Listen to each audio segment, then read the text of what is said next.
It was clear to Wyndham, to WWE, to everyone, Husky needed a change. He was sent back to FCW, where he first tried out Axel Mulligan wearing a Casey Jones Ninja Turtles style hockey mask, which never actually made TV.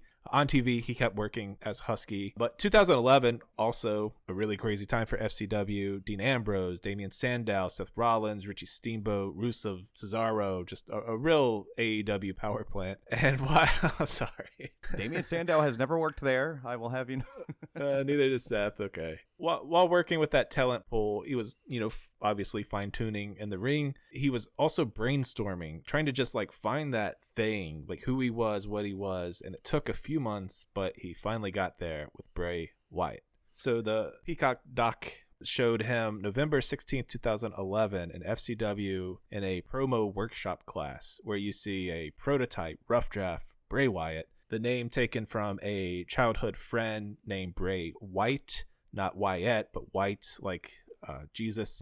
So a little history with this character. In 95, Dan Spivey had a run in WWF where he was Waylon Mercy, who I also really love. Just this sort of creepy, manic, sort of southern vibe. Cape Fear vibes. Robert De Niro. That definitely existed with that character. So let's give Robert De Niro some credit, and then Dan Spivey some credit, and then we'll get to Bray Wyatt. So basically they took that shtick, ran it through Wyndham's noggin, and what popped out was Bayou cult leader Bray Wyatt. But Bray had a few tools that Waylon respectfully didn't quite have. Bray was just god tier on the mic, and he also had acting chops. He wasn't just saying the lines as Wyndham. He could turn into a whole new person, like a actor. Yeah, and to discuss the Waylon Mercy character, another thing that Bray kind of had going on him is that Dan Spivey was kind of on the last mile or two of his career. He'd been doing it. Yeah, that character was unique and it stood out in the new generation era, and it was good, but it just didn't fit.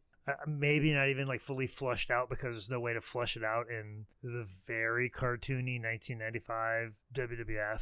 But Bray also put a lot more mannerisms and was able to put a presentation in the ring where Dan Spivey's like, I'm Waylon Mercy, and I got this really weird and amazing character that when you put me in front of a camera to cut a promo, it's wild and creepy, but then when I'm in the ring, I'm just Dan Spivey. I'm just wrestling the way I was when I was wrestling in a loincloth for Crockett, or when I was wearing a bodysuit tagging with Scott Hall. There was no delineation or difference or physical expression that I'm different and weird.